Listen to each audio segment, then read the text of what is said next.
Ahora sí, ahora sí. Bueno, nuevamente, buenas noches con todos, chicos. Les saluda el profesor Félix Manco y bueno, vamos a dar inicio a nuestras fijas. De hecho, ya les había compartido la diapositiva. Buenas noches, chicos. Saluden nuevamente, por favor. Saluden nuevamente. Nuevamente, salúdenme, por favor, si no me pongo nervioso. Salúdenme, chicos.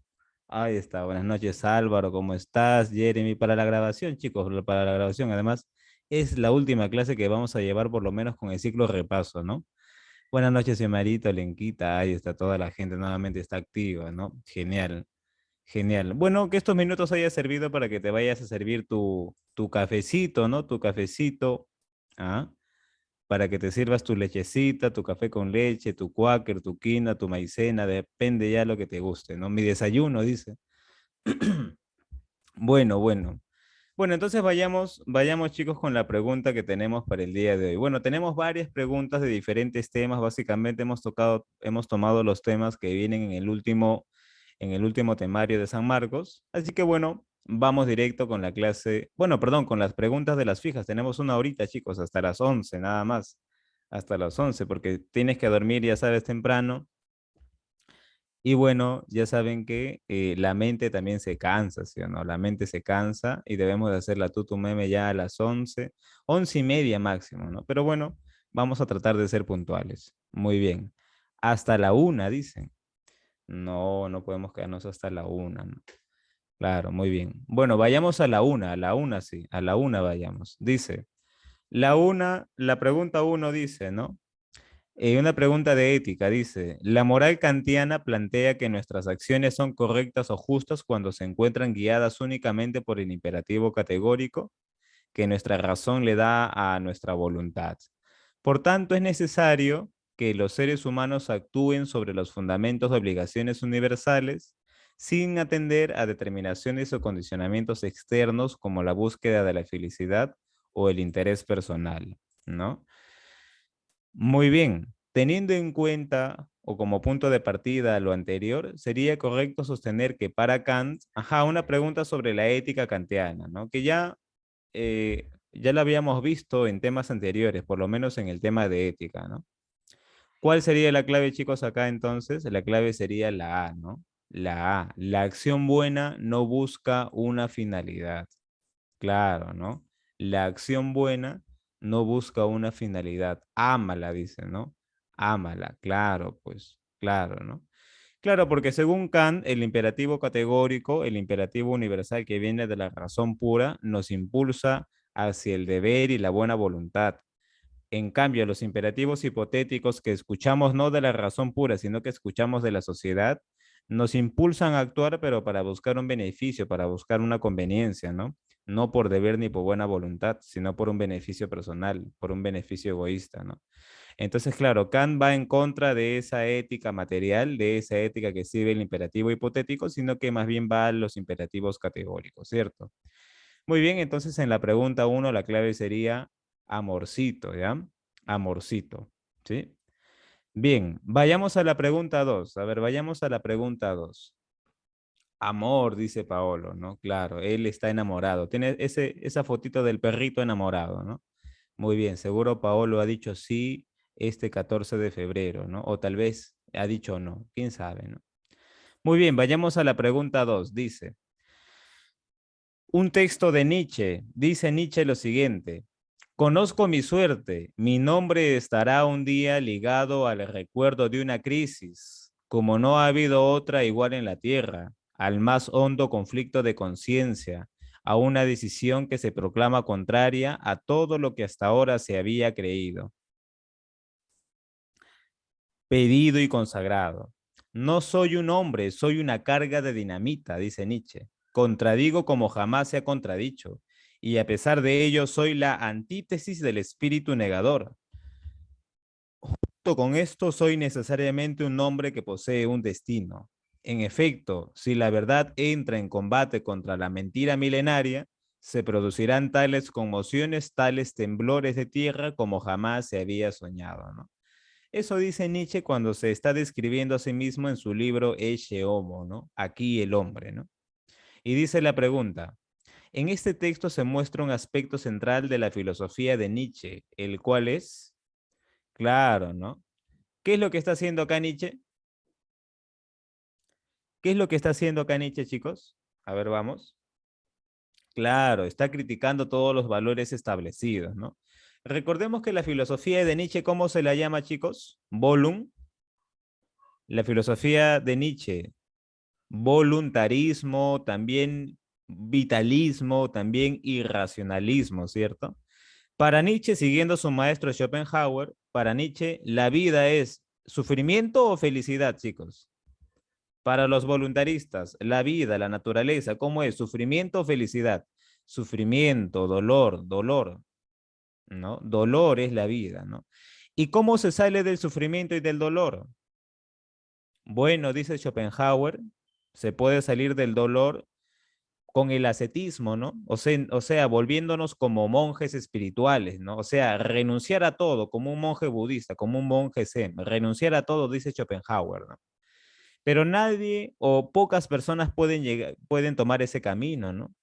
Pocas personas pueden renunciar a todo, ¿no?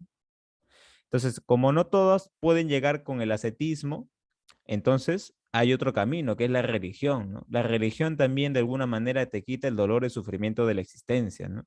Pero no todos pueden ser completamente religiosos, ¿no? Y ahí dice Nietzsche y Schopenhauer también aparece el arte, ¿no? El arte es una manera, el arte es una manera de escapar del sufrimiento y del dolor de la vida, ¿no? Entonces Nietzsche se hace la pregunta, si el arte es la manifestación humana que me quita el dolor por un momento, que me quita el sufrimiento por un momento, ¿cuál es la cultura que ha llegado al máximo esplendor del arte? Y para Nietzsche, ¿cuál es? ¿Qué cultura es la que ha llegado al esplendor del arte, chicos? ¿La egipcia, la griega o la cristiana? Para Nietzsche, ¿cuál es la cultura que ha llegado al esplendor? La cultura griega, pues, cuando crea la tragedia, ¿no? Esquilo, Sófocles, Eurípides. Y ahí mismo también nace la filosofía. Mm. En la tragedia griega hay dos dioses importantes. Por un lado está Apolo, que es el dios de la razón, de lo ideal, de la metafísica, y por el otro lado está Dionisos, que es el más importante, ¿no? Dionisos que representa el caos, la lujuria, la ebriedad, el desorden, la desmesura, el vino, lo bestial, claro, lo bestial, la orgía. Baco, muy bien, Harding Eduardo, Baco. Mm. Por eso tenemos el libro Las Vacantes, ¿no? Las sacerdotisas de Dionisos, ¿no? Las Vacantes que lo escribe Eurípides. Entonces dice Nietzsche, en la cultura griega llegan al esplendor del arte, porque ahí los griegos balancearon perfectamente la vida salvaje y la vida racional. O sea, balancearon a Dionisos y balancearon a Apolo. Llegaron a un equilibrio, dice Nietzsche, los griegos, ¿no? Pero lamentablemente ese equilibrio queda ahí en el siglo V, porque luego aparece Sócrates y Platón y ellos van a malograr todo. Porque Platón y Sócrates han inventado un mundo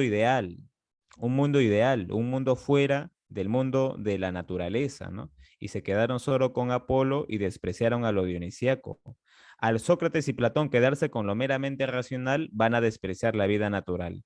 Y lo mismo va a suceder con el cristianismo. El cristianismo también va a despreciar la vida del cuerpo, la vida de la naturaleza, y va a privilegiar una vida del espíritu, ¿no? A través de la fe y luego a través de la razón, ¿no? Luego del cristianismo aparece la vida burguesa, la vida civilizada, ¿no? Donde están los ilustrados que prometen igualdad, prometen libertad, prometen fraternidad. Pero todo eso, dice Nietzsche, es pura mentira. Los ilustrados son mentirosos. Los ilustrados creen que con la razón van a ser libres, creen que con la razón van a establecer una vida justa, pero todo lo contrario. Por eso dice Nietzsche que el mundo europeo empieza a enfermarse desde Platón y Sócrates. De ahí hasta ahora estamos enfermos, dice en Europa. Por lo tanto, en Europa ya nadie cree en nada, ¿no? Dios ha muerto, dice Nietzsche. ¿Qué significa que Dios ha muerto? Dios representa todo lo más importante de los europeos. Dios representa la iglesia. Dios representa la metafísica. Dios también representa la ciencia. Dios también representa las leyes en la política, en el Estado. O sea, Dios representa las mejores creaciones del hombre europeo. Y todas ellas son perversas. Por lo tanto, Dios ha muerto. ¿Y quién lo ha matado? Lo ha matado el mismo hombre, dice Nietzsche. Por lo tanto, si Dios ha muerto, ya nadie tiene verdades, ya nadie cree en nada trascendente. O sea, todos están hundidos en la nada, están hundidos en el nihilismo. Nadie tiene verdades, nadie tiene ideales. Son nihilistas todos. Ser nihilista significa que ya no tienes ideales, que ya no crees en nada. Y hay dos tipos de nihilistas, ¿no? El nihilista negativo que como ya no cree en nada, se hunde en el vicio sexual, en el vicio del alcohol, por ejemplo, en el vicio de comer en exceso. Y hay algunos nihilistas negativos que se quedan ahí en el mundo del vicio, del placer, y otros se suicidan porque ya no aguantan, ¿no? Nihilistas negativos. Pero hay que ser nihilistas positivos, dice Nietzsche.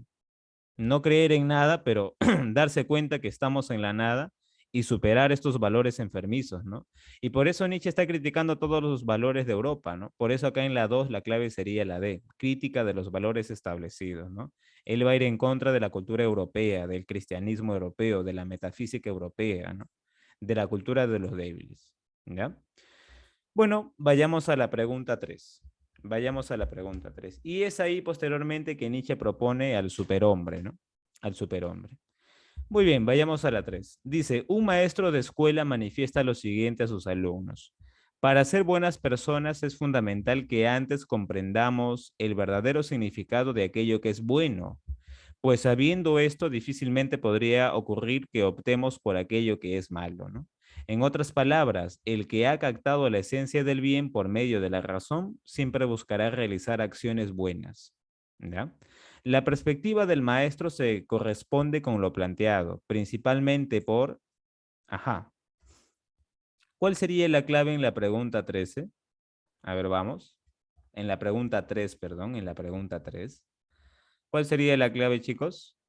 Muy bien, ¿no? Exacto. Recuerda que Sócrates decía que para actuar bien hay que conocer el bien. A eso se le llama intelectualismo ético, como dice José Aristizábal, o intelectualismo moral, ¿no? Conocer la idea de bien para actuar bien. Chicos, ¿podrá haber alguien que conozca el bien pero actúe mal? ¿Podrá haber alguien que conozca la idea de bien pero que actúe mal?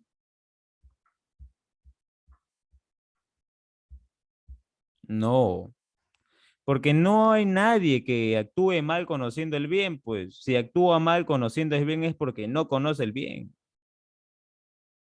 Claro, pues. Entonces no puede haber alguien que conociendo el bien actúe el mal. ¿Por qué? Porque si actúa mal es porque no ha conocido el bien, pues. No ha conocido el bien, por eso actúa mal. ¿No? Según Sócrates, ¿ah? Según Sócrates, ¿ya? Muy bien, vayamos entonces a la pregunta 4. Ya, vayamos a la pregunta 4. Dice, profe, ¿y los inmorales? Dice, un inmoral es alguien que tiene conciencia moral, que distingue entre lo bueno y lo malo, pero que va hacia lo malo, ¿no? Que incumple las leyes morales, las normas sociales, las normas morales, ¿no? Él sabe que está haciendo el mal, lo sabe, es consciente, ¿no? Entonces, él de alguna manera distingue lo bueno de lo malo según su perspectiva pragmática, ¿no? Según lo que le va a servir, según lo que es útil, según lo que va a ser beneficioso, ¿no? Y en ese sentido ya estamos hablando ya de la teoría de la ética. En cambio, si nos vamos al mundo antiguo, a la filosofía antigua socrática, ahí debemos de atenernos a su famoso intelectualismo moral, ¿ya? Entonces, no olviden eso, por favor. Dice, ¿y cuál es la diferencia entre el inmoral y lo que dice Sócrates? Bueno, como les comento, ¿no? El inmoral es aquel que tiene conciencia moral, o sea, que sabe distinguir entre lo bueno y lo malo, pero en todo caso va hacia lo malo, va hacia lo malo. Entonces, ¿por qué va hacia lo malo? Porque verdaderamente conocía qué es el bien, verdaderamente conocía qué es el bien, no conocía qué es el bien, o sea, todavía no era completamente consciente moral, ¿no? Según Sócrates, no tendría completa conciencia moral porque no sabía todavía reconocer qué es el bien. ¿Ya? Ojo con eso. Bueno, en la 3 entonces la clave sería amorcito, ¿no? Amorcito. ¿Ya? Por ahí había otra pregunta. Dice, profesor, entonces las personas inmorales no existen, solo las acciones inmorales, ya que al hacer el bien o el mal están teniendo moralidad. Claro, ¿no? La moralidad lo hace la persona moral, la persona que tiene conciencia moral, la persona que tiene libertad moral y la persona que tiene responsabilidad moral. ¿Ya? Las personas inmorales no existen, dice. No, sí existen. Claro, tienen que existir porque los que hacen la moralidad son las personas morales, pues. Existen, ¿ya? Solamente que algunos son inmorales y otros son amorales, ¿sí? Muy bien, pero no serían las acciones, claro, pero las acciones lo hacen los hombres. Ahí, Harding Eduardo, lo hacen las personas con su conciencia, con su libertad y con su responsabilidad. No podemos distinguir los actos de la persona, son lo mismo, ¿ya? Muy bien, vayamos a la pregunta 4. Dice, señale la respuesta correcta de acuerdo a la definición de ciencia. A ver, ¿qué marcarían en la pregunta 4, chicos? Según la definición de ciencia. A ver, uno, ¿es una gama de conocimientos estructurados sistemáticamente? Sí, verdadera, ¿no? Chicos, la primera nos salió verdadera. Segunda, ¿se caracteriza por ser sistemático, racional, metódico y consistente? Sí, una teoría científica es consistente, metódico y todo lo demás. La segunda también nos salió verdadera, chicos. ¿Ya? La, la segunda también nos salió verdadera. Tres, ¿se caracteriza por ser objetivo, demostrativo, infalible y perfectible? No. ¿Por qué? Porque la ciencia no es infalible, es falible. La ciencia falla, ¿no? La ciencia falla y luego se perfecciona. Es falible y perfectible, ¿ya? Entonces, ¿cuál sería la clave en la pregunta 4, chicos? La clave sería bebecita, ¿no? Bebecita, brum, dicen por ahí, ¿no? Muy bien, bebé. Claro, bebé, ¿no? Muy bien. Bueno, vayamos a la pregunta 5. Vayamos a la pregunta 5, ¿no? De acuerdo con la serie de importantes representantes de la filosofía postmoderna, enarbolar en la actualidad la defensa de una comprensión sistemática y totalizadora acerca de la historia, la política, la moral y el conocimiento resulta absurdo en tanto que se ha consumado la muerte de los grandes relatos. En líneas generales, dicha perspectiva posmoderna podría enmarcarse dentro de la tesis filosófica denominada, ajá, ¿cuál es la tesis que predomina en la filosofía posmoderna, chicos? La filosofía posmoderna, recuerda, que es una filosofía ya que nace en plena Segunda Guerra Mundial, posterior a la Segunda Guerra Mundial, y la posmodernidad va a ir en contra de la modernidad. ¿Qué había en la modernidad? Los grandes relatos, ¿no? El relato de la ilustración, el relato del marxismo, el relato del nazismo, el relato de los judíos. O sea, habían varios relatos, el cristianismo como religión oficial, varios relatos que oprimían a pequeños relatos, a micro relatos, ¿no? Entonces dice Lyotard, ¿no? En su libro La condición posmoderna, que ahora deben tomar el poder los microrelatos e ir en contra de los metarrelatos que se construyen en la modernidad. Por eso ellos son posmodernos, ¿no? Lo que está luego de la modernidad, su superación, ¿no? Entonces ellos van a dudar de esos grandes relatos. Y si dudan, por lo tanto, ¿qué tipo de ingrediente tendrían? El escepticismo, ¿no? El escepticismo. Claro, muy bien. 5 entonces, amorcito corazón, ¿no? Amorcito corazón. ¿Ya? Ahí está. Sobre todo la ilustración, ya que fue la causante o fue una de las ideologías causantes de las revoluciones, dice, ¿no? Claro, pero si hablamos de revoluciones, las más causantes de daño fueron el marxismo y también el nazismo, ¿no? Ambos, ¿no? Extrema izquierda y extrema derecha, ¿no? Ambos, ¿no? Han hecho daño en la Primera y especialmente en la Segunda Guerra Mundial, ¿no? Bueno, Tercera Guerra Mundial todavía no va a haber, ¿no? Todavía no habrá Tercera Guerra Mundial. Está complicado, ¿no? Bueno, vayamos a la pregunta 6. Dice, para los empiristas como John Locke, los seres humanos venimos al mundo sin ningún contenido mental. Por tal motivo, se nos puede comparar con un papel en blanco en el cual se van imprimiendo progresivamente una serie de experiencias. De esta manera, el empirismo se opone radicalmente a la concepción cartesiana denominada ignatismo, ¿no? Claro, el ignatismo, ¿qué significa, chicos? ¿Qué significa el ignatismo? Que existen ideas innatas. Muy bien. ¿Cuáles son las tres ideas innatas que propone Descartes? Dios, mundo y el alma, ¿no? Dios, el mundo y el alma. Claro, muy bien, ¿no? ¿Cuál de las tres es la res infinita? ¿El Dios, mundo o el alma? ¿Cuál de las tres es la res infinita? Dios, ¿sí o no? Que es lo primero que existe, ¿no? Muy bien. Entonces en la 6 la clave sería amorcito corazón nuevamente, ¿no? Amorcito. A ver, vayamos a la 7. Dice, sobre sobre la nociología de Kant, señale los valores de verdad o falsedad de los siguientes enunciados, ¿no? Ajá, pero Yulexis Araos dice, res infinita, sí, la res infinita, la cosa infinita es Dios, ¿no? Dios en su ser infinito, así lo llama Descartes, ¿no? La res cogitans es el pensamiento y la res extensa es el mundo extenso, ¿no? A ver, vayamos a la pregunta 7 sobre la nociología de Kant. 1. ¿Encierra la convicción de que el ser humano puede conocer la esencia de las cosas? 2. Define las categorías como las estructuras mentales a partir de las cuales ordenamos la experiencia sensible. 3. Acepta toda fundamentación nociológica en base exclusiva a la experiencia.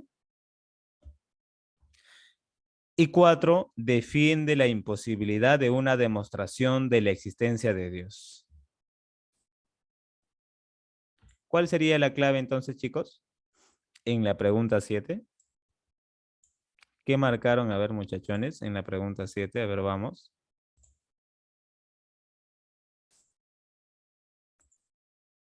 Ya, algunos dicen la D, muy bien, claro, muy bien, genial. Aunque otros dicen la A, ¿no? Otros dicen la A. A ver, veamos. 1. Encierra la convicción de que el ser humano puede conocer la esencia de las cosas. Ah, esta es falsa, pues, ¿no? Esta es falsa, ¿no? ¿Por qué? Porque para Kant, ¿qué se conoce? ¿El fenómeno o el noúmeno? El noúmeno, ¿qué cosa es? La cosa en sí, la cosa en sí, o sea, lo que está fuera de mi cuerpo, ¿no? La cosa en sí, una manzana, una botella, ¿no? Esa cosa en sí tiene su esencia, tiene su sustancia, pero lo que yo conozco, dice Kant, no es esa cosa, no es la cosa en sí misma. Lo que se conoce es la apariencia de la cosa que aparece en mi mente. Porque mi mente, dice Kant, va a configurar la información que llega a los sentidos, va a reunir esa información sensorial, la va a colocar en el espacio y en el tiempo, y luego va a usar las categorías para hablar de esa cosa que estamos conociendo. Entonces, dice Kant, no se puede conocer el noúmeno, sino que lo único que se conoce es la apariencia mental, el fenómeno. La palabra fenómeno viene de phenomenum, que en griego significa apariencia. Nosotros conocemos las apariencias, o sea, los fenómenos, las imágenes mentales, ¿ya? Entonces, la uno sería F, chicos. La uno sería F, falsa, ¿ya? Falsa, señorita, ¿sí? 2. Define las categorías como las estructuras mentales a partir de las cuales ordenamos la experiencia sensible. Esa de ahí es verdura, pues. Esa de ahí es verdura. Profe, ¿por qué es verdura? Ah, porque recuerda muy bien que para Kant hay tres niveles de la mente. Por un lado está la sensibilidad. En la sensibilidad tenemos dos formas a priori. ¿Cuáles son las dos formas a priori o las dos intuiciones puras de la sensibilidad? Muy bien, Xiomarita.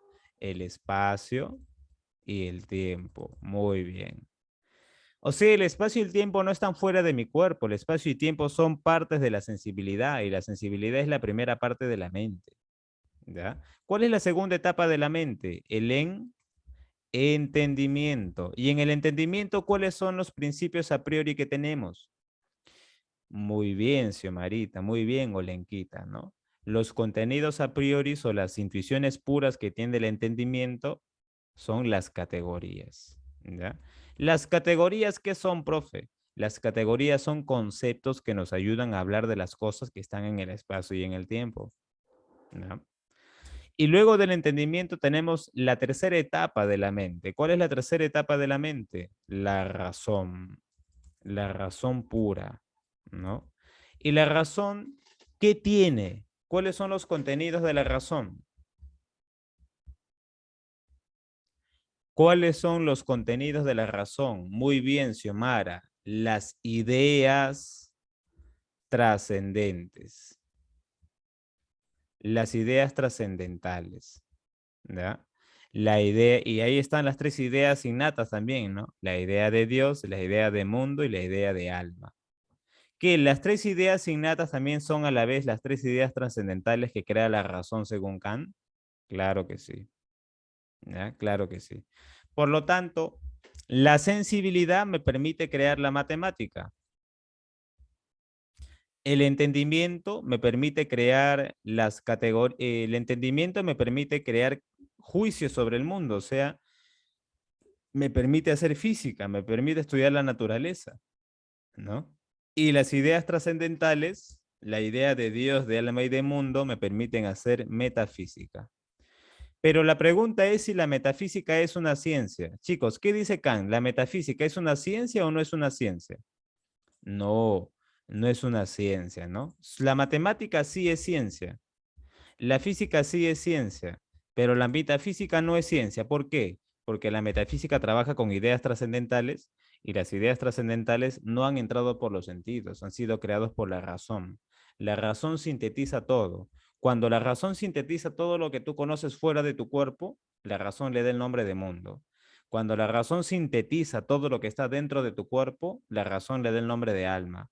Y cuando la razón sintetiza todo lo que está fuera de ti, lo que está dentro de ti, la razón le pone el nombre de Dios.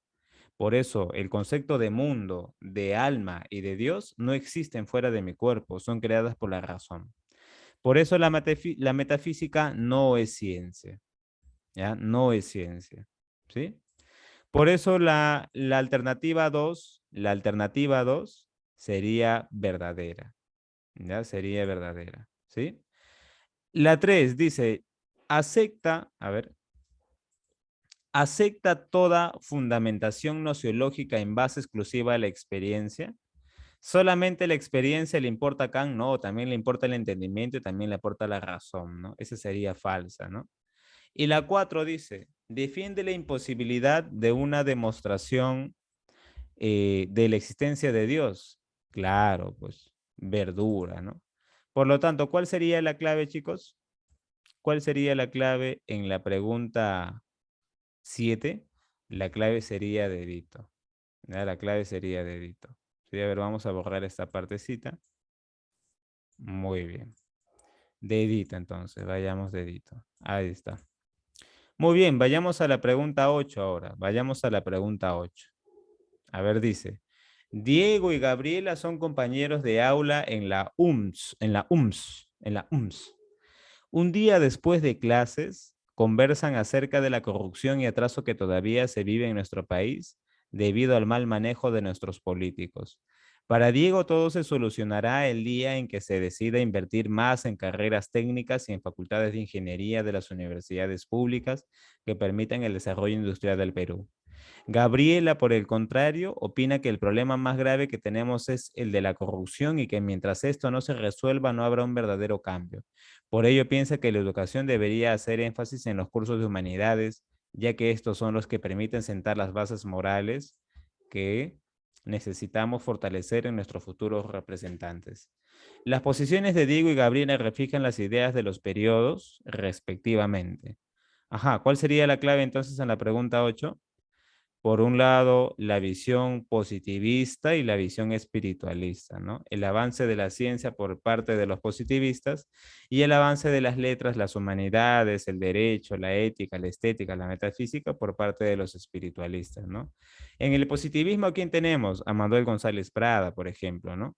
En el espiritualismo, ¿a quién tenemos? A Alejandro Deusto, a Mariano Iberico, ¿no? Muy bien. Vayamos a la pregunta 9. Dice la pregunta 9 lo siguiente. Fiemos solo en la luz de nuestro cerebro y en la fuerza de nuestros brazos. Pasaron los tiempos en los que únicamente el valor decidía los combates. Hoy la guerra es un problema. La ciencia resuelve la educación. Abandonemos el romanticismo internacional y la fe en los auxilios sobrehumanos. ¿no? Ensayos escogidos de Manuel González Prada. La pregunta dice, ¿las ideas principales que presenta el texto anterior son una? ¿Qué son las ideas que propone ahí Manuel González Prada? Son una valoración de la ciencia y una crítica a la religión, ¿no? Muy bien. 9, Castillo, ¿ya? 9, Castillo. ¿Ya? 10. Con relación al periodo romántico, señale cuáles son los siguientes enunciados correctos. A ver, vamos. Según el periodo romántico, chicos, que hoy también en el repaso lo hemos estudiado. A ver, 1. Se produjo un debate entre conservadores y liberales. ¿Verdadero o falso? Claro, ¿no? Verdura, ¿sí o no? Verdura. ¿Ya? 2. Uno de los representantes fue Manuel González Prada. F, ¿sí o no? Súper falso, porque González Prada es luego de lo romántico, ¿no? El romanticismo llega hasta la guerra con Chile. Luego de la guerra con Chile ya aparece el positivismo. ¿Ya? Entonces, esta sería F. ¿Ya? 3. Benito Lazo defendió la soberanía popular. Verdadera, ¿no? Verdadera. ¿Ya? Precisamente el tema principal del romanticismo va a ser cuál es la mejor forma de gobierno. ¿Cuál es la mejor forma de gobierno que debe tener el Perú luego de la independencia, ¿no? Recuerda que este debate se da en los años 40, 46, ¿no? Y claro, estamos a nivel histórico en puros gobiernos militaristas, ¿no? Por eso la pregunta era, una soberanía de la inteligencia gobernada por la Iglesia Católica o una soberanía de la mayoría del pueblo a través de una democracia? ¿Mm? La soberanía de la inteligencia con la soberanía del pueblo, ¿no? O de la mayoría. Entonces, Benito Lazo sí defiende la soberanía popular. Y la última dice, ¿Bartolomé Herrera fue un representante del liberalismo? Claro, porque acá competían los conservadores versus los liberales. No, Bartolomé Herrera no fue un liberal, ¿no? A pesar que él era más joven de Benito Lazo era mucho mayor que Herrera. A pesar de eso, Bartolomé era un conservador, ¿no? Era un pastor, ¿no? Era un padre de la iglesia, ¿no? Benito Lazo todo lo contrario, él era un jurista, no era un abogado, era un periodista, era un escritor, ¿no? Claro. Por lo tanto, ¿cuál sería la clave, chicos, en la pregunta 10? ¿Cuál sería la clave en la pregunta 10? Muy bien, ¿no? Anita, ¿no? Anita. Claro, 1 y 3 serían verdaderas, ¿ya? A ver, vamos terminando ya, chicos. Falta 15 minutazos. Vamos a la pregunta 11. Vamos a la pregunta 11. Dice, bajo la máscara de la encomienda, hemos esclavizado a los indios. Con el pretexto de hacerlos cristianos, hemos impuesto por la fuerza de las armas un dominio que no solo sujeta el territorio de este continente a nuestra ley, sino que aplasta las almas y apaga en ellas toda chispa de divinidad. Es un texto de Salazar Bondi de su libro Bartolomé o de la Dominación. El fragmento anterior muestra un tema abordado durante el periodo de la filosofía latinoamericana. Claro, ¿no? Durante el periodo escolástico, ¿no? Claro, el periodo escolástico de la filosofía latinoamericana. Claro, Salazar Bondi tiene un último libro. ¿Cuál es el último libro que escribe Salazar Bondi? Su libro se titula, es un diálogo. El libro se titula Bartolomé o de la Dominación. ¿Ya? Recuerda que en el periodo escolástico estamos hablando del famoso debate de Valladolid o la controversia de Valladolid, en la cual se debate acerca de la humanidad del indio. ¿El indio es humano o no es humano? Ahí está la versión de Juan Ginés de Sepúlveda en su libro de la justa causa de la guerra contra los indios. Y ahí Juan Ginés de Sepúlveda dice que el indio no tiene alma, el indio es una bestia. Entonces, por lo tanto, es justo hacerle la guerra al indio. ¿Ya? En cambio, Bartolomé de las Casas, no Bartolomé Herrera, Bartolomé de las Casas tiene otro libro titulado La brevísima relación de la destrucción de las Indias. Y ahí él va a coleccionar todos los vejámenes que hacían los españoles en contra de los indios, ¿no? Y ese libro lo va a enviar al rey Fernando y a la reina Isabel la Católica, ¿no? Claro. Entonces ahí Bartolomé de las Casas, él va a defender a los indios, ¿no? Va a decir que ellos sí tienen alma, solamente que no conocen la verdad de Dios, por eso hay que bautizarlos, ¿ya? Por eso hay que bautizarlos. Claro, Bartolomé Herrera era el romántico y Bartolomé de las Casas era el proteccionista dentro de la escolástica, ¿no? Muy bien, muy bien. Entonces en la 11 la clave sería dedito, ¿ya? Dedito. Vayamos a la pregunta 12. Dice, dos aspectos centrales del periodo ilustrado de la filosofía latinoamericana fueron. Ajá, ¿cuál es la clave? ¿Cuáles son los dos aspectos centrales del periodo ilustrado? Del periodo ilustrado, ilustrado. A ver, vamos. Se han confundido muchos ahí en la pregunta 12. Qué extraño. Estaban bien, ¿no? Todo estaba bien, pero llegaste tú.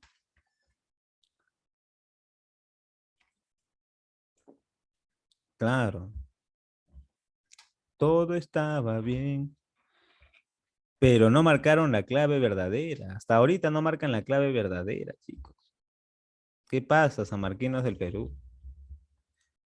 Características del periodo ilustrado. A ver, dijeron por ahí la D. Desarrollo científico y progreso técnico. No. ¿Quién propone desarrollo científico y técnico? ¿Los ilustrados? ¿Quiénes? El positivismo, muy bien ahí, Cristín, el positivismo, ¿no? La D iría con el positivismo, no con el periodo ilustrado. Luego dijeron la C, ¿no? Todos dijeron la C. La C, el conocimiento revelado y la independencia política. El conocimiento revelado, los ilustrados hablan del conocimiento revelado de Dios. No, todo lo contrario, ¿no? Todo lo contrario. Entonces no podría ser casa, no, no puede ser castillo. La independencia política sí. Eso de la independencia política sí, pero el conocimiento revelado de Dios no. Ya. No podría ser la C. La B dijeron por ahí luego, la B, la religiosidad y la humanidad del indio. No, pues eso es de la escolástica, ¿no? Por lo tanto, la clave en la 12 sería ¿cuál? AstraZeneca, muy bien, AstraZeneca. ¿Ya?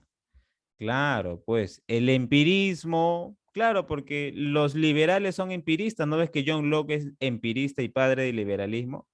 Y el liberalismo es la principal ideología política de la ilustración. Entonces, obviamente que si son ilustrados van a ser empiristas, ¿no? Claro, y obviamente van a apoyar la libertad, porque los liberales como John Locke, ¿qué proponen? El derecho natural, y el derecho natural tiene tres características: derecho a la vida, derecho a la libertad y derecho a la propiedad privada, pues. Entonces la libertad de pensamiento que va de la mano con el empirismo, ¿no? Entonces, cuidado, chicos, ¿ah? Cuidado con que se equivoquen así en el examen. Una cosa tan sencilla, han caído como 50 cayeron acá. Como 50 cayeron, ¿no? Cuidado en caer como los ucranianos, chicos, ¿ah? Muy bien. 12, amorcito, ¿no? Muy bien, como Crimea, dicen, ¿no? Pobrecitos. Bueno, vayamos a la pregunta 13.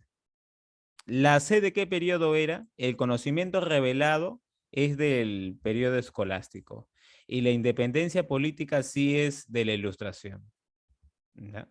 Pero ahí nos dicen las dos características debe ser de la ilustración, ¿no? La primera no era, la primera era de la escolástica. Muy bien, vayamos a la siguiente pregunta, vayamos a la pregunta 13. Ya nos falta 10 minutitos, chicos. Nos vamos acercando al final. Todo tiene su final, ¿no? A ver, dice, la conquista rompe una tradición histórica en el Perú e inaugura otra en la cual son totalmente dominantes al comienzo los componentes de la cultura europea en su versión hispánica. Entre esos componentes se halla la reflexión filosófica, de vieja cepa grecolatina, tal como se la concibe y practica por la intelectualidad católica española del siglo XVI. A raíz de la conquista se funda así en el Perú una tradición filosófica, por lo demás cargada con fuerte acento teológico, directamente entroncada con la evolución del pensamiento europeo y sin continuidad ni contacto inmediato con el tipo de pensamiento que predomina en la cultura anterior. Eso dice Salazar Bondi en su libro La filosofía en el Perú. Y dice la pregunta, para Salazar Bondi, a partir de la conquista, ¿qué sucede a partir de la conquista, chicos? A ver, dicen la B. A partir de la conquista se sigue la tradición europea desde un punto de vista peruano. ¿Seguros? A partir de la conquista se sigue la tradición europea desde un punto de vista peruano. O sea, se recoge Europa, pero en modo peruano. Así es. O sea, ni bien llegan los españoles, ya somos peruanos, que, o sea, nunca hubo virreinato, nunca hubo sistema colonial directo. Llegan los españoles y al toque fuimos peruanos. No, el peruano recién nace en la emancipación en 1821, no cuando llegan los españoles. No puede ser la B. No puede ser la B. Entran en contradicción, ¿ven? No, no se sigue una tradición europea desde el punto de vista peruano porque el Perú recién nace en 1821. Y insisten ahora con que es Castillo, ¿no? A ver, veamos Castillo. A partir de la conquista, la filosofía en el Perú incorporó matices más reflexivos y teológicos. Eso dice en el texto.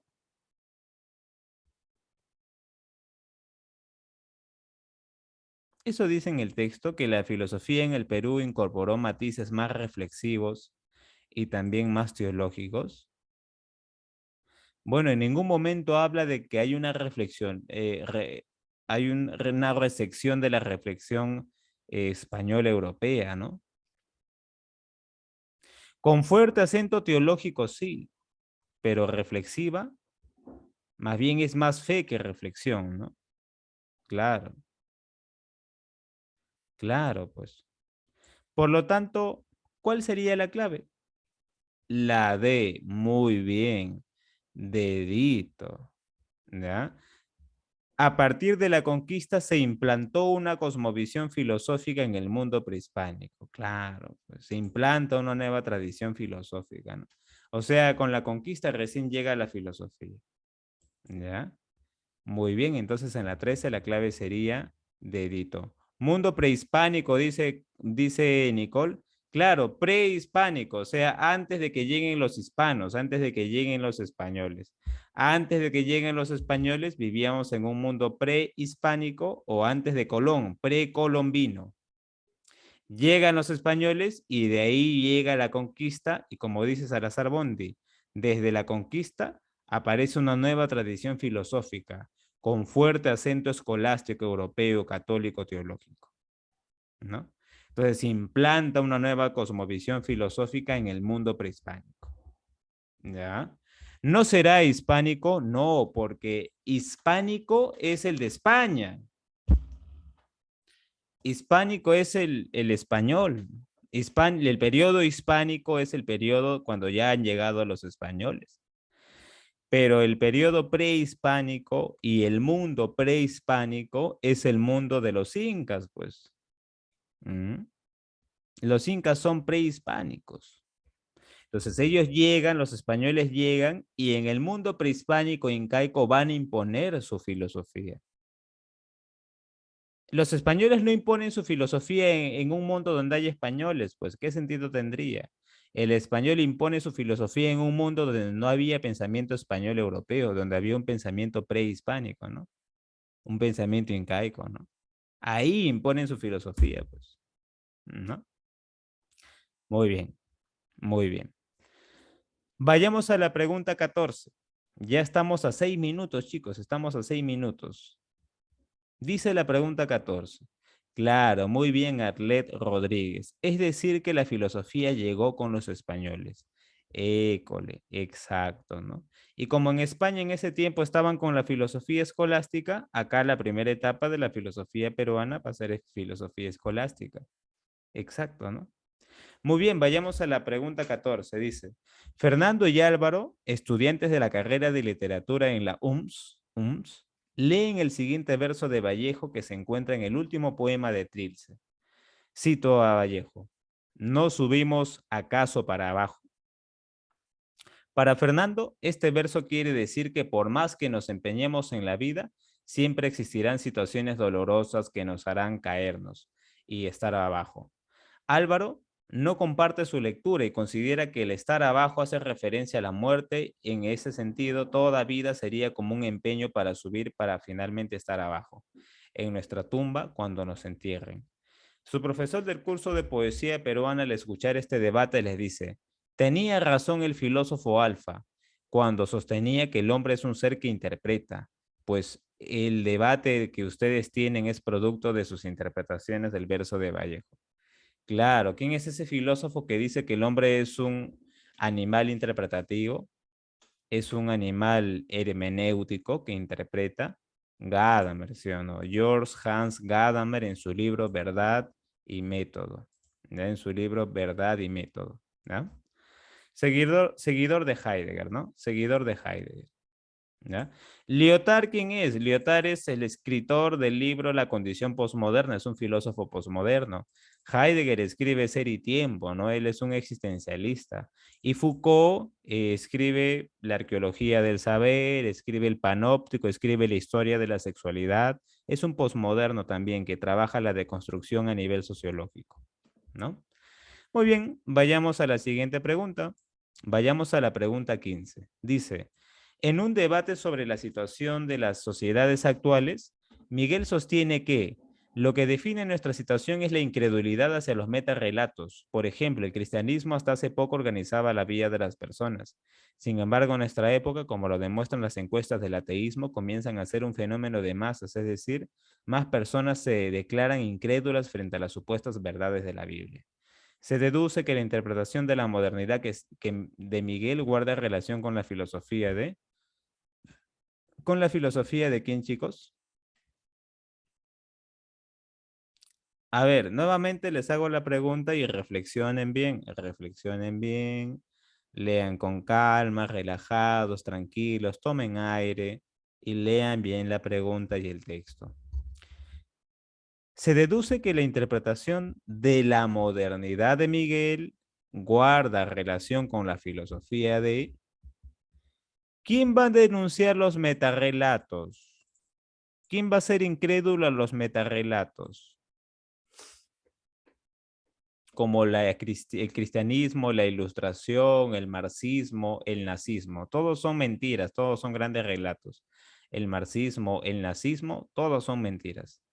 Claro, pues el posmoderno es Lyotard, ¿no? Lyotard, François Lyotard. Muy bien. En su libro La condición posmoderna, ¿no? ¿Y por qué no Nietzsche? Porque, en primer lugar, Nietzsche no habla de los metarrelatos. No habla de los metarrelatos, ¿no? Eso de entrada, ¿no? Nietzsche critica a la Biblia, sí critica a la Biblia, ¿no? Pero no habla de los metarrelatos. El que habla de los metarrelatos es Lyotard. ¿Qué es un metarrelato? Un metarrelato son las ideologías del mundo moderno. La ilustración, el socialismo, el nazismo, la ilustración misma, el cristianismo, ¿ya? Ojo, ¿ah?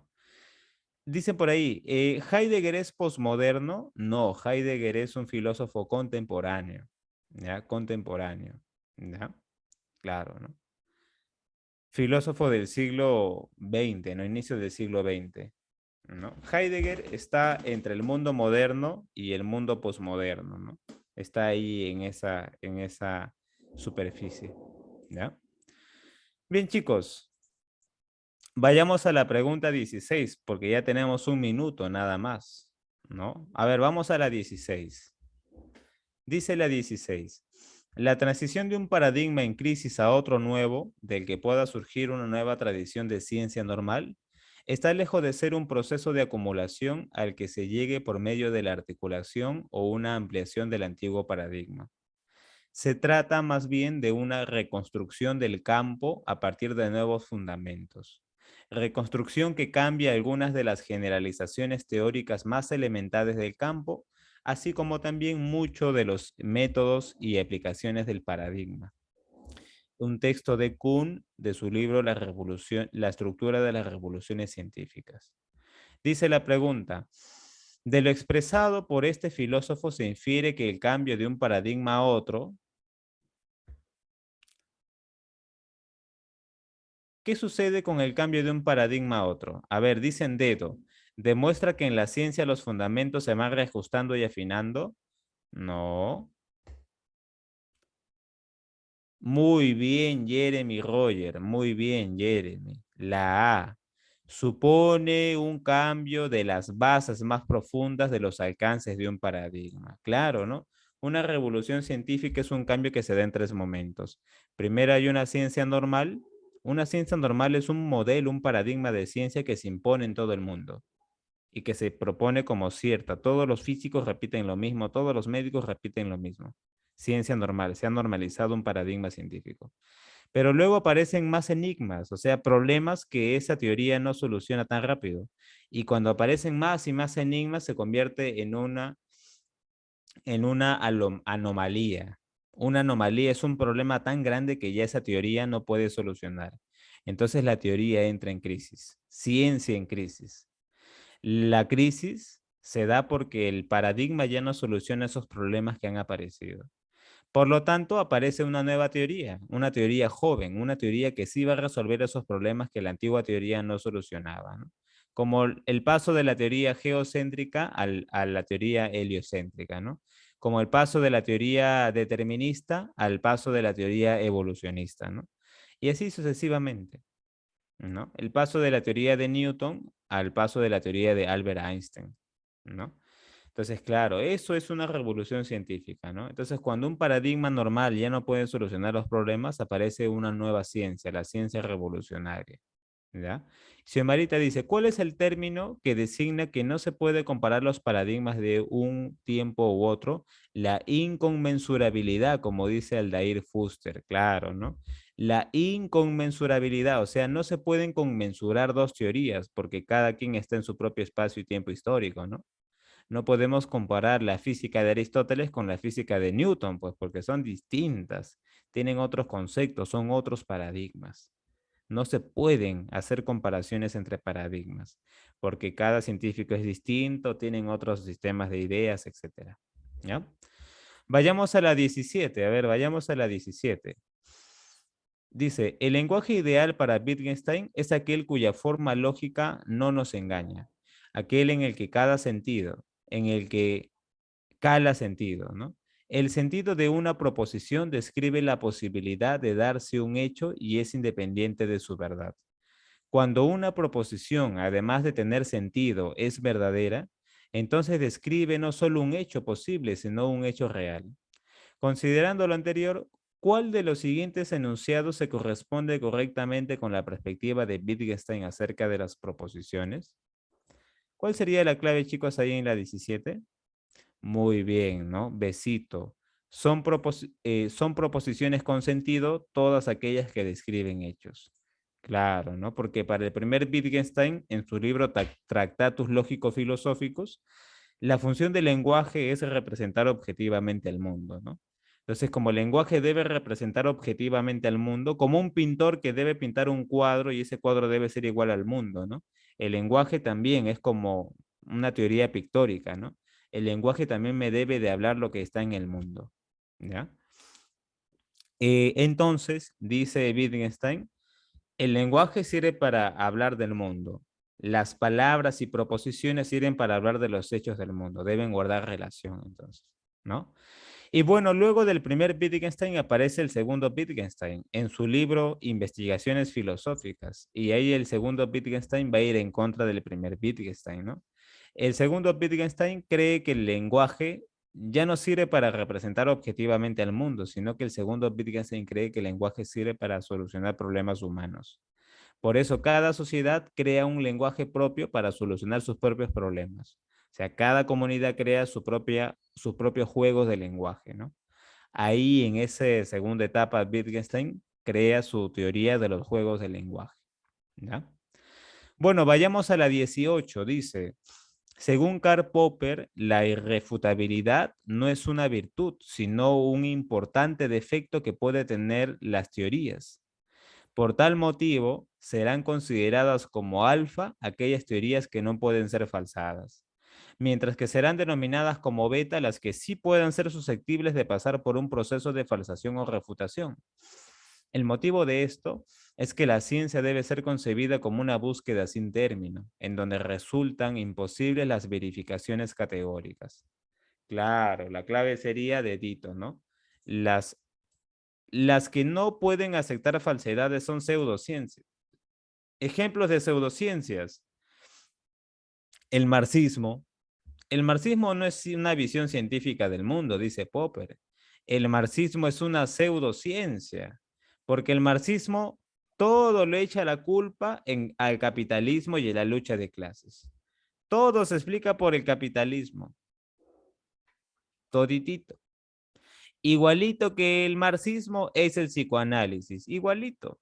Para el psicoanálisis todo tiene su respuesta en el inconsciente sexual.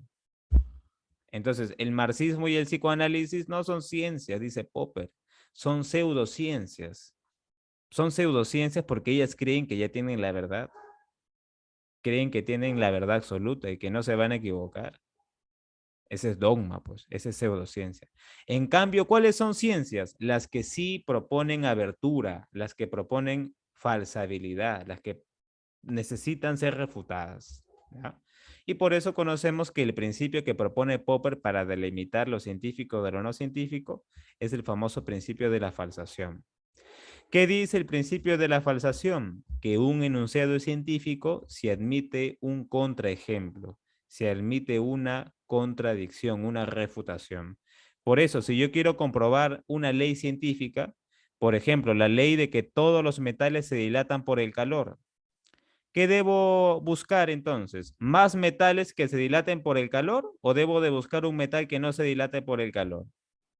Según Popper, no se debe buscar más metales que se dilaten por el calor. Eso hacen los empiristas, pues. Eso hace el Círculo de Viena. Ellos siguen ahí buscando verificar su teoría, ¿no?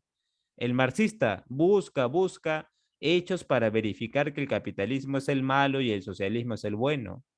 El psicoanálisis busca muchas conductas para reafirmar su teoría de que todo nace del inconsciente sexual. Pero así no es la ciencia, dice Popper. Más bien el científico debe buscar refutar la ley. Cuando refuta la ley, ahí va a ver si la ley en verdad está fuerte, es firme, o empieza a tener debilidad para que luego pueda cambiar y perfeccionarse. Claro. Ujú. Entonces, muy bien ahí esta distinción que hace Popper, ¿no? Entre las ciencias y las pseudociencias. ¿Ya? Y vayamos ya con las últimas preguntas, chicos. A ver, 19, ¿no? Dice, señale la opción correcta de acuerdo a la filosofía de Heidegger. Uno, lo auténtico del Dasein es reconocer que es un ser para la muerte.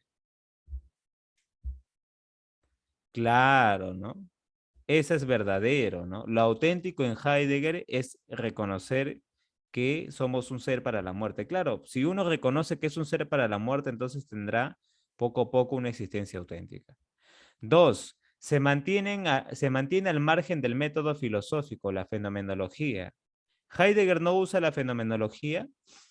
Falso, ¿no? Sí lo usa. Sí usa la fenomenología porque Heidegger es un seguidor de Husserl y Husserl es el padre del método fenomenológico. Así que la 2 es F. ¿Ya? Muy bien, la 2 es F. ¿Ya? La 2 es falsa. 3. Distingue el ser del ente para propiciar así el olvido del ser. Todo lo contrario, ¿no? Él sí distingue entre el ser y el ente, pero no para olvidar el ser, sino para recuperar al ser. Más bien, Heidegger va a denunciar que hemos olvidado al ser. ¿Y por qué el hombre europeo ha olvidado el ser? Porque el hombre se ha pegado a los entes y no al ser, o sea, se ha pegado a las cosas y se olvidó de las esencias de las cosas. ¿Y cómo así el hombre se pegó a las cosas? Se pegó a las cosas cuando se pegó a la ciencia, pues, y se alejó de la metafísica, dice Heidegger. Como desde Galileo con Copérnico empezaron los intelectuales de Europa a pegarse a la ciencia, por eso se olvidaron de la esencia, se olvidaron de la metafísica. Heidegger es un existencialista. ¿Ja? Heidegger es un existencialista, exacto, Semarita. ¿No? Por lo tanto, en la 19 la clave sería amorcito. ¿Ya? Amorcito. ¿Sí? Vayamos a la 20, chicos. Determine la verdad o falsedad según los conceptos relacionados. A ver, dice, con la filosofía de Nietzsche. 1. La crítica del espíritu apolíneo y defiende el espíritu dionisíaco. Verdadero, ¿no? 2. Admira a Platón y a Sócrates. Falso, más bien lo desprecia como antigriegos, como decadentes. 3. Los ideales cristianos son valores superiores. Falso, son valores enfermizos, dice más bien Nietzsche, son valores enfermizos. ¿Ya? 4. El superhombre posee el poder de crear valores. Claro, el hombre debe crear nuevos valores, debe hacer una transmutación de todos los valores, ¿no? Eso dice Nietzsche del superhombre. Y bueno, chicos, nos vamos con la pregunta 21. Pero antes dice, profe, Yulexis Arauz dice, profe, las pseudo teorías existen, las pseudociencias, ¿no? Una pseudo teoría también. Una pseudo teoría sería una falsa teoría, ¿no? O sea, una teoría inventada por pura imaginación que no tiene pruebas. Una teoría que no tiene pruebas sería una pseudo teoría, ¿no? Bueno, chicos, ahora sí, vayamos a la última pregunta. Dice Xiomara, profe, Nietzsche critica lo apolíneo, claro, Nietzsche critica lo apolíneo, Nietzsche critica lo meramente racional, ¿no? No es el equilibrio de ambos, no es que debe de criticar al ser apolíneo, porque va a criticar a Sócrates, va a criticar a Platón, va a criticar la ilustración, va a criticar el cristianismo. Todo eso representa el ser apolíneo, ¿no? La razón pura, ¿no? Pero él al final va a encontrar un equilibrio, ¿no? Pero primero debe denunciar al ser apolíneo, al ser racional e idealista, ¿no? Muy bien, vayamos a la 21. Dice, indica la afirmación que señale un caso que exprese la función explicativa de la ciencia. Función explicativa, chicos, ¿ah? Función explicativa. 1. La radiación electromagnética se propaga a una velocidad constante en el vacío. No, esto no es una explicación, esto es una descripción nada más. ¿Ya? 2. La luna en la superficie tiene cráteres debido al impacto de grandes meteoros. Sí, debido a, o sea, da la causa, ¿no? La 2 sí es. La 3. La Vía Láctea es una galaxia espiral y tiene un diámetro de unos 100.000 años luz. Esto no es, está describiendo nada más, pero no está explicando. Por lo tanto, en la 21 la clave sería Castillo, ¿no? Castillo, ¿no? Muy bien. Cachimbo, muy bien, Cachimbo, ¿no? Claro. Bueno, chicos, entonces hasta ahí llegamos el día de hoy. Hasta ahí llegamos el día de hoy, ¿no? A ver, ¿cuántos son los héroes que se han quedado hasta las 11:13 de la noche? 129 personas, bueno, menos Raúl, menos Carolina, menos mi persona, menos el dueño de Sapiens, 124, 125 personas. Muy bien, chicos, ¿ah? Muy bien ahí. Claro, esperé, todos quisieran que los 125 ingresen, ¿no? Esperemos que sí, que los 125 ingreses. Claro, ¿no? Con fe, dicen, ¿no? Con fe. Claro, ese día báñense, por favor, báñense temprano, ¿ya? Duerman temprano también, por favor, tomen un buen desayuno. ¿Ah? Báñense con ruda, váyanse con pichi, dicen por ahí. Cuidado, chicos, ¿ah? No sean cochinos. Claro, ¿ah? No tengo para el agua, dicen, ¿no? Cuidado, ¿ya? No, eso es para otra enfermedad, dicen por ahí, ¿no? Tomen pichi, dice Alexandra. Cuidado, Alexandra, ese método de tomar pichi nadie lo ha probado acá, ¿ah? Si te funciona, no hay problema, ¿no? Pero cuidado, chicos, con tomar también, ¿ah? Dice, profesor, no he escuchado que los que se bañan tienen suerte, dice Maisa. Puede ser, ¿no? Bueno, depende te funciona, ¿no? De repente te funciona ahí no bañarte, ¿no? Bueno, chicos. Bueno, bueno, bueno. Falsación, dice profe, falsación, ¿no? Bueno, chicos, ahora sí, con esto ya nos despediríamos, ¿no? Listo, muchachos. Cuídense mucho, por favor, cuídense mucho. Seguramente ahí ya, si tienen algunas consultas ya de coordinación de la academia, ahí está Raúl, ¿sí? Pero de todas maneras yo ya me voy despidiendo. Cuídense, por favor, chicos, por favor, un Listo. abrazo para todos. Y ya nos veríamos, bueno, ya nos veríamos en otra oportunidad, ¿no, chicos? Bien, muchachos, cuídense, por favor, nos vemos. Un abrazo para todos. Gracias por su Nos vemos, asistencia, profesor gracias por la Félix. Muchas atención. gracias. Gracias Listo, por su profe, nos tiempo. Nos vemos. estamos viendo. Cuídense, un Cuídense, abrazo. cuídense, nos vemos. Muy bien, muchachos. De esta manera hemos terminado nuestra